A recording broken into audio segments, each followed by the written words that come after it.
ദൈവത്തിൻ്റെ അതിപരിശുദ്ധമായ നാമം വാഴ്ത്തപ്പെടുമാറാകട്ടെ. കിഴക്ക് ദിക്കിന് അല്ലെങ്കിൽ കിഴക്ക് നിന്ന് എന്ന ഭാഗത്തിന് ബൈബിളിലുള്ള പ്രത്യേകത എന്താണ് എന്ന് നമുക്ക് ഇപ്പോൾ നോക്കാം. ഉൽപ്പത്തി പുസ്തകം 3-ാം അധ്യായത്തിൻ്റെ 24-ാമത്തെ വാക്യമാണ് നമ്മളതെടുത്ത് ചിന്തിക്കാൻ തുടങ്ങുന്നത്. ഉൽപ്പത്തി 3:24. ഇങ്ങനെ അവൻ മനുഷ്യനെ ഇറക്കിക്കളഞ്ഞു, ജീവന്റെ വൃക്ഷത്തിങ്കിലേക്കുള്ള വഴി കാപ്പാൻ അവൻ ഏദൻ തോട്ടത്തിന് കിഴക്ക് കെരൂബുകളെ തിരിഞ്ഞുകൊണ്ടിരിക്കുന്ന വാളിൻ്റെ ജ്വാലയുമായി നിർത്തി. മനുഷ്യനെ പുറത്താക്കിയ ശേഷം അവിടുന്ന് ജീവവൃക്ഷത്തിലേക്കുള്ള വഴി കാക്കുന്നതിന് ഏദൻ തോട്ടത്തിന് കിഴക്ക് കെരൂബുകളെയും തിരിഞ്ഞുകൊണ്ടിരിക്കുന്ന വാളിൻ്റെ ജ്വാലയെയും സ്ഥാപിച്ചു. ഈ വാളിൻ്റെ ജ്വാല എന്ന് പറഞ്ഞാൽ എന്താണ് എന്നത് പുറപ്പാട് പുസ്തകം 20-ാം അധ്യായത്തിലാണ് നമുക്കതിനെ മനസ്സിലാകുന്നത്. 18-ഉം 19-ഉം വാക്യങ്ങൾ വായിച്ചേ. ഈ വാളിൻ്റെ ജ്വാല എന്നാണ്.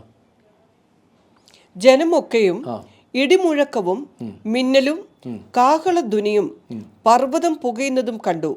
ജനം അത് കേട്ടപ്പോൾ വിറച്ചുകൊണ്ട് ദൂരത്തു നിന്നു. അവർ മോശയോട്, നീ ഞങ്ങളോട് സംസാരിക്കുക, ഞങ്ങൾ കേട്ടുകൊള്ളാം. ഞങ്ങൾ മരിക്കാതിരിക്കേണ്ടതിന് ദൈവം ഞങ്ങളോട് സംസാരിക്കരുത് എന്ന് പറഞ്ഞു.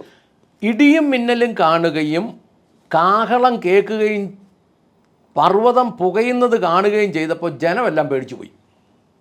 അവർ ദൂരെ മാറി നിന്നു. അവർ മോശയോട്, അങ്ങ് തന്നെ ഞങ്ങളോട് സംസാരിക്കുക, ഞങ്ങൾ കേട്ടുകൊള്ളാം. ഞങ്ങൾ മരിച്ചു പോകാതിരിക്കേണ്ടതിന് ദൈവം ഞങ്ങളോട് സംസാരിക്കരുത് എന്ന് പറഞ്ഞു. ദൈവം ഇങ്ങോട്ട് വന്നില്ല, ഇടിയും മിന്നലും ഇങ്ങോട്ട് വന്നതേ ഉള്ളൂ. ഈ ഇടിയും മിന്നലും കണ്ടതേ മനുഷ്യൻ പേടിച്ചുപോയി.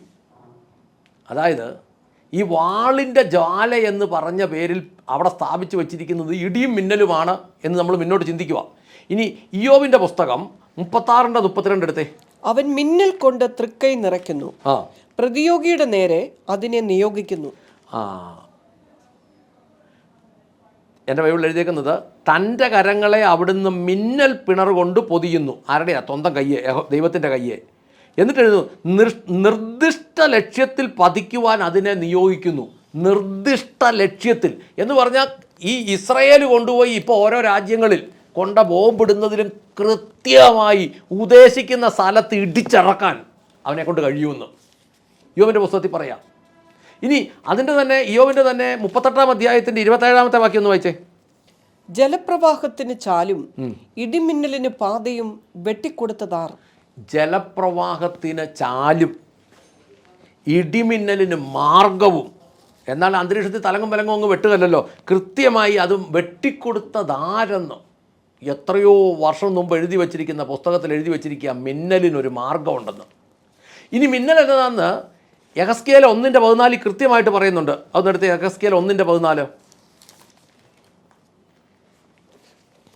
അതെഴുതിയേക്കുന്നത്, ജീവികൾ മിന്നൽ പോലെ അങ്ങോട്ടും ഇങ്ങോട്ടും ഓടിക്കൊണ്ടിരിക്കുന്നു. ജീവികൾ മിന്നൽ പോലെ. തമിഴിൽ അത് എഴുതിയേക്കുന്നത് ജീവൻകൾ എന്ന് പറഞ്ഞാൽ ജീവൻ. ജീവൻ മിന്നൽ പിണർ പോലെ അങ്ങോട്ടും ഇങ്ങോട്ടും ഓടുന്നു എന്നെഴുതിയേക്കുന്നു. ഇനി സക്കറിയാവ് 9:14 വായിച്ചേ. സക്കറിയാവ് 9:14. സക്കറിയാവ് 9 വായിച്ചോളൂ. യഹോവ അവർക്ക് മീതെ പ്രത്യക്ഷനാകും, അവന്റെ അസ്ത്രം മിന്നൽ പോലെ പുറപ്പെടും.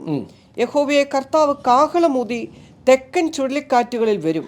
ഇവിടെ എഴുതിയേക്കുന്നു, യഹോവ അപ്പോൾ അവരുടെ മേൽ യഹോവ പ്രത്യക്ഷനാകും, അവിടുത്തെ അമ്പ് മിന്നൽ പോലെ തിളങ്ങും. ഈ ഇടിയും മിന്നലിൻ്റെയും പ്രത്യേകത, ഈ ഇടി കൊണ്ടല്ല ആൾ മരിക്കുന്നത്. ആൾ മരിക്കുന്നത് മിന്നൽ കൊണ്ടാണ്. മിന്നലേറ്റാ ഇത് മരിക്കുന്നത്. അപ്പോൾ പറയുന്നു, അവിടുത്തെ അമ്പ് മിന്നൽ പോലെ തിളങ്ങും, യഹോവയായ കർത്താവ് കാഹളമൂതും, അവിടുന്ന് തെക്കൻ കാറ്റുകളിൽ വരും. ഇനി ഇതിൻ്റെ പ്രത്യേകത എന്താണെന്ന് ചോദിച്ചാൽ, ഇത് നമ്മൾ ഒരു പുതിയ നിയമ വചനവുമായിട്ടൊന്ന് കൂട്ടി കണക്ട് ചെയ്യുക. മത്തായി സുവിശേഷം 24-ാം അധ്യായത്തിൻ്റെ 27-ാമത്തെ വാക്യമാണത്. മിന്നൽ കിഴക്ക് നിന്ന് പുറപ്പെട്ട് പടിഞ്ഞാറോളം വിളങ്ങും പോലെ മനുഷ്യപുത്രന്റെ വരവാകും. മിന്നൽ പിണർ കിഴക്ക് നിന്ന് പുറപ്പെട്ട് പടിഞ്ഞാറ് വരെ പ്രകാശിക്കുന്നത് പോലെ ആയിരിക്കും മനുഷ്യപുത്രൻ്റെ വരവ്. എന്ന് പറഞ്ഞാൽ കിഴക്കുന്നായിരിക്കും മനുഷ്യപുത്രൻ്റെ വരവ്. ഇതെന്തുകൊണ്ടാണ് കിഴക്കുന്ന് വരുന്നത് എന്ന് ചോദിച്ചാൽ, എവിടെ നിന്ന് മനുഷ്യനെ ഇറക്കി വിട്ടോ, ഏദൻ തോട്ടത്തിൽ മനുഷ്യനെ ഇറക്കി വിട്ടിട്ട് വഴി അടച്ചത് കിഴക്കാണ്. അതാണ് നമ്മൾ ഉൽപ്പത്തി പുസ്തകം 3:24 വായിച്ചത്, അവിടുന്ന് ജീവവൃക്ഷത്തിലേക്കുള്ള വഴി കാക്കുന്നതിന് ഏദൻ തോട്ടത്തിന് കിഴക്ക് കെരൂബുകളെയും തിരിഞ്ഞുകൊണ്ടിരുന്ന വാളിൻ്റെ ജാലയെ സ്ഥാപിച്ചു. അതേ സ്ഥലത്തുനിന്ന് തന്നെ, അതാണ് മത്തായി സുവിശേഷത്തിൽ പറയുന്നത്, കിഴക്ക് നിന്ന് പുറപ്പെട്ട് പടിഞ്ഞാറ് വരെ പ്രകാശിക്കുന്നത് പോലെ ആയിരിക്കും, മിന്നൽ പിണർ പോലെ ആയിരിക്കും മനുഷ്യപുത്രൻ വരുന്നത്. അപ്പോൾ ഇതിൻ്റെ ഇച്ചിലൂടെ ക്ലിയർ ആയിട്ട് പറയുന്നു, 32:8 പറയുന്നത്, യഹോവയായ ദൈവം കിഴക്ക് ഏദനിൽ തോട്ടം നട്ടുണ്ടാക്കി താൻ നിർമ്മിച്ച മനുഷ്യനെ അവിടെയാക്കി. അവിടുന്ന് തന്നെ യേശു വരും എന്നാണ് ഈ പറഞ്ഞു വന്നതിൻ്റെ അർത്ഥം. അതായത് എവിടുന്ന് ഇറക്കി വിട്ടോ അവിടുന്ന് തന്നെ അവനെ കൊണ്ടുപോകാൻ വരും. ഇപ്പം നമ്മൾ പറയും സൂര്യൻ ഉദിച്ചു അസ്തമിച്ചു. സത്യത്തിൽ അത് തെറ്റാ. സൂര്യൻ ഉദിക്കുന്നു അസ്തമിക്കുന്നു ഒന്നുമില്ല, അവിടെ നിൽക്കുക. ഭൂമി ഇങ്ങനെ കറങ്ങുന്നതുകൊണ്ട് സംഭവിക്കുന്നതാണ് ഇത്. ഭൂമി ഇങ്ങനെ കറങ്ങുന്നതുകൊണ്ടാണ് ഇത് മാറി മാറി വരുന്നത്. സൂര്യൻ അതിനകത്ത് ഒന്നും ചെയ്തിട്ടില്ല. സൂര്യൻ ഉദിക്കുകയും അസ്തമിക്കുകയും ചെയ്യണേ, ഭൂമി അവിടെ അനങ്ങാതെ നിൽക്കണം. ശാസ്ത്രം ഇങ്ങനെയൊക്കെ പറഞ്ഞ് നമ്മുടെ ഹൃദയത്തിൽ കുറേ ചിന്തകൾ ഇങ്ങനെ കയറി കിടക്കുക. ഭൂമി ഇങ്ങനെ, സൂര്യൻ അവിടെ കത്തി തന്നെ നിൽപ്പുണ്ട് ഇതിൻ്റെ ഗോളത്തിൻ്റെ കേന്ദ്രമായിട്ട്. കറങ്ങുന്നുണ്ടെങ്കിലും സൂര്യൻ എങ്ങോട്ട് കറങ്ങിയാലും ഒരേപോലെ പ്രകാശം ഉള്ളതായതുകൊണ്ട് അതങ്ങനെ നിൽക്കും. ഭൂമി ഇങ്ങനെ തിരിയുന്നത് കൊണ്ടാണ് ഈ രാത്രിയും പകലും ഇവിടെ വരുന്നത്. അപ്പോൾ സൂര്യൻ അസ്തമിക്കുന്നു ഉദിക്കുന്നു ഒന്നുമില്ല, അതല്ല യാഥാർത്ഥ്യം ഭൂമി കറങ്ങുന്നതുകൊണ്ട് ഇത് സംഭവിക്കുന്നു എന്നുള്ളതാണ്. ഇതുകൊണ്ട് ദൈവം പറഞ്ഞത് മിന്നൽ കൊണ്ട് വഴി അടച്ചു. ജീവനിലേക്ക് കയറാതിരിക്കാൻ അന്ന് മിന്നൽ വെച്ച് ഏദൻ തോട്ടത്തിൽ വഴി അടച്ചു. അടച്ചിടത്തുനിന്ന് തന്നെ ജീവൻ പുറപ്പെട്ടു വരും. ആ ജീവനാ ക്രിസ്തു. കിഴക്ക് നിന്നും അടഞ്ഞ വഴി തുറന്നുകൊണ്ട്, അതായത് കിഴക്ക് ഏദനിൽ നിന്നും അടഞ്ഞ വഴി തുറന്നതുകൊണ്ട് ക്രിസ്തു വരും. ആദ്യത്തെ വരവിൽ, അല്ലെങ്കിൽ അന്ന് അടച്ച വഴി, ആദ്യത്തെ വരവിൽ ക്രിസ്തു വഴി തുറന്നു വരും. തൻ്റെ ജനത്തെ കൊണ്ടുപോകാൻ വരും. അവൻ അന്ന് അടഞ്ഞ വഴികളൊക്കെ ഇപ്പോൾ തുറന്നിട്ടുണ്ട്. ഇനി അവൻ മിന്നൽ പിണർ പോലെ ഒരു വരവൂടെ വരും തൻ്റെ ജനത്തിനെ കൊണ്ടുപോകാൻ. ചോദ്യം, ആ കാലഘട്ടത്തിലേക്ക് താങ്കൾ ഒരുങ്ങിയിട്ടുണ്ടോ? ഇന്ന് എവിടെയെങ്കിലും കള്ളപ്രവാചകൻ്റെ പുറകെ നടക്കുകയാണോ? ഏതെങ്കിലും പ്രസംഗ തൊഴിലാളിയുടെ പുറകെ നടക്കുകയാണോ? ഏതെങ്കിലും പ്രവചന തൊഴിലാളിയുടെ പുറകെ നടക്കുകയാണോ? അതൊക്കെ ഇവിടം കൊണ്ട് തീരും. എന്നാൽ എവിടെ നിന്ന് ആദ്യ മാതാപിതാക്കളെ ഇറക്കി വിട്ടോ, അവിടെ അവർ കയറാതിരിക്കാൻ മിന്നലിനെ ഏൽപ്പിച്ചുവോ, അതുപോലെ തന്നെ അവൻ തിരികെ വരും. അവൻ വരുമ്പോൾ പോകാൻ തയ്യാറാണോ? പ്രാർത്ഥിക്കാം. സ്വർഗസ്ഥനായ ഞങ്ങളുടെ നല്ല പിതാവേ, ഞങ്ങളുടെ കർത്താവായ യേശു ക്രിസ്തുവേ, പരിശുദ്ധാത്മാവായ ഞങ്ങളുടെ നല്ല ദൈവമേ, നല്ല ദിവസത്തിനായി നന്ദി പറഞ്ഞ് പ്രാർത്ഥിക്കുന്നു.